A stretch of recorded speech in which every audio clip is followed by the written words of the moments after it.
Hey YouTube, it's Magician34, and I have a deck I recently built for a local called Chaos Control, and I thought you'd like it. It's really, it's a versatility, sort of slower paced deck. Kind of hails back to the older days of Yu-Gi-Oh, but it's still, it's a lot of fun to play, and it can stand up to the faster decks in the meta right now. Runs 3 Thunder King Ryo, of course, kind of your foot soldiers in the war on turbo-based decks these days. We got 3 Caius the Shadow Monarch. We're running 2 copies of Krebins. We're also running Emergency Teleport. It's later in the deck, but we got 2 Krebins basically as targets for that. They help power out your Monarchs and make synchros and stuff like that. And we also run 1 copy of Psychic Commander, basically because he can give you different syncing options and stuff like that. And he's actually a good attacker if he gets stuck in your hand, so he's useful in many ways. Obviously, we're going to run 1 copy of Sangan in this deck. We're running 2 copies of Ryko Lightsworn Hunter, just kind of a no-brainer on this guy. He just pops a lot of stuff and he can help mill because we have some chaos stuff, so he's good to fuel that. We have 2 copies of Mask of Darkness. This is one of the more undervalued, underrated cards, I think, in Yu-Gi-Oh! For a long, long time, because this has been out since Metal Raiders. But he flips and he gets you a trap back, so he really helps you control your opponent with your back rows. And helps keep up card advantage. You know, that thing you used to care about maybe 3 years ago or so. We are running 1 copy of Night Assailant. I was just kind of experimenting with this guy, but he's just 1 more card you can set and it flips and pops stuff. But he's level 3, which can do some interesting things, and him being dark is nice too. But you can also discard him. We have a couple of cards in our main deck, and we can also make Bryanak really easily in this deck. These are all ways to discard him and retrieve a flip monster from the grave, make a little more card advantage. But he's mainly in here for flavor for me. I was kind of experimenting. Feel free to take him out if you want to build this, because there aren't a lot of discard outlets, but I do like Night Assailant, and he can be very useful just by setting him, if nothing else. We are running 1 copy of Junk Synchron. You can most easily search him with Sangan to go get him. This guy gets, obviously, your 2 stars out and makes quick 5-star synchros. Just a good beater, really. We have 1 copy of Blackluster Soldier, Envoy of the Beginning, because any deck that runs any decent number of lights and darks should run him because he's a titanic beat stick. We got 2 copies of Chaos Sorcerer because we can easily support it, and it's still a very good utilitarian card. Forces your opponent to play out answers before you've even normal summoned that turn a lot of the time. Just a really good card. Very good for syncing, too. We also have Gorz, the Emissary of Darkness. Once again, kind of no-brainer. Takes a little sense to play him in a deck that runs a decent number of back rows like this, but not at all difficult. Does not forbid you from playing him. Very good monster. Also likes to sync because he's level 7. We have 2 Effect Veilers. These can, of course, be 1-star tuners, but they're also light monsters. You can easily get into your graveyard, and they stop your opponent's big push, blah, blah, blah. I shouldn't have to explain Effect Veiler by now. We have 1 copy of Monster Reborn because it's a really broken utility card. And then we have 2 copies of Emergency Teleport. These are tribute fodder. These help you quickly sync. It can even give you a little bit of a push for extra damage during the battle phase to maybe even sew up the game. Just a really good quick play spell. We have 1 copy of Dark Hole, obviously. We have Mind Control because we have lots of tuners and other such things. We can also Ixies, of course. Got to remember that. So Mind Control is a really good fit. Book of Moon.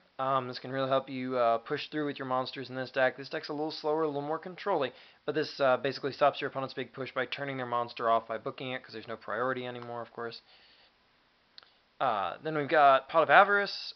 You're going to stock up your grave pretty easily. This also puts your Synchros back and your Xyz's back. Just a really sensible card in this deck. We also run Heavy Storm because it's Heavy Storm, and this deck likes to get rid of your opponent's back rows. And we have 2 copies of MST. Same reason, we just like to get rid of back rows so they don't interfere with us. Our trap lineup's pretty decent. We've got Solemn Judgment because it stops everything. We have 2 copies of Solemn Warning. We run 2 copies of Torrential Tribute. This is also really good against Insectors, of course. 2 copies of Bottomless Trap Hole. 1 copy of Mirror Force. Debatably, you can choose not to run this card, but there were just enough reasons to run it that I decided to go ahead and run it, and I did not regret it. It was never like, you know, a huge thing that was, oh, I'm so glad I ran that, but at the same time, I was almost always glad I had it when I got it, so it was worth running. I appreciated it. I'm also running 2 copies of Karma Cut. It's a very good card in the current meta, what with Chaos Dragons and windups and all that kind of junk running around. Karma Cut's just a really good card. Plus, it takes advantage of the fact that there's no priority anymore. It can punch through and remove stuff, and it's just a very undervalued card, very powerful. Just a no-brainer, good trap card, chainable, blah blah blah. The extra deck, there's one Stardust Dragon, one Scrap Dragon, one Colossal Fighter. This guy loves to pick on dragons. We have Dark End Dragon, because you can easily make this guy via your Chaos Sorcerers or your nice 6-star Dark Monsters. This guy gets around destroy effects. We got Black Rose Dragon, Ancient Fairy Dragon. There are a few weird anti-meta kind of decks in my area. I chose to run this for my meta. He can hit Necro Valley and stuff like that.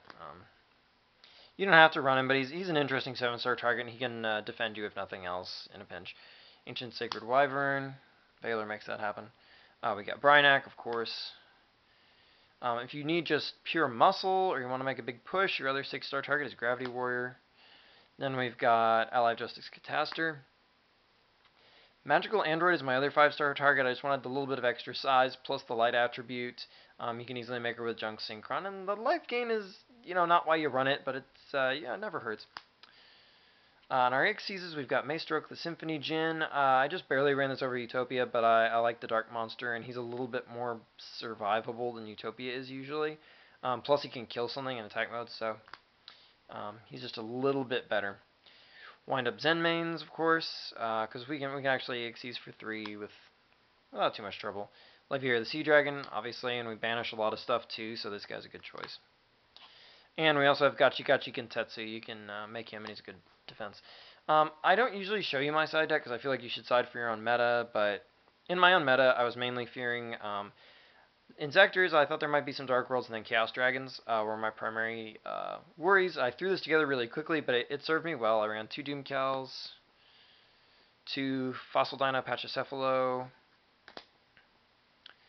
2 copies of DD Crow.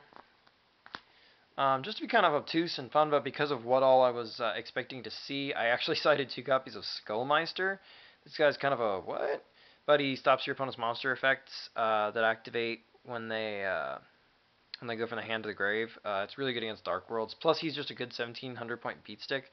And he's a dark that I can send to the yard. So I figured I'd play around with him just for kicks. That's the main reason he made it. I was having fun, but he didn't disappoint. 1 copy Kinetic Soldier on the off chance I saw like Heroes or something. I ran a Soul Release. Another copy of Mystical Space Typhoon because Decree is an issue. 2 copies of Compulsory Evacuation Device. And then 2 copies of Grave of the Super Ancient Organism because it's really effective against Chaos Dragons. Chaos Dragons really don't like this card because basically all their Chaos Dragons do nothing when this card's on the field. So it's a great way to lock them down. And you've got enough ways with Raikou and your extra MST and your Heavy Storm and whatnot that you can easily keep their decrees that they're going to side in from interfering with you. So this card can actually stick around and really give them a lot of problems, basically. So anyway, that's the deck. It's good. It's a lot of fun. I would have won the local, except I made one. I hate to say this, but be honest, and that helps you improve. I made a key misplay and at the very end of game 3, and it cost me the match. It was kind of suck, but the point is the deck had the power to win, and the deck effectively won. It was the player, not the deck. So I let you see my deck, and until next time, like, comment, subscribe, and check out my channel for more cool gaming content.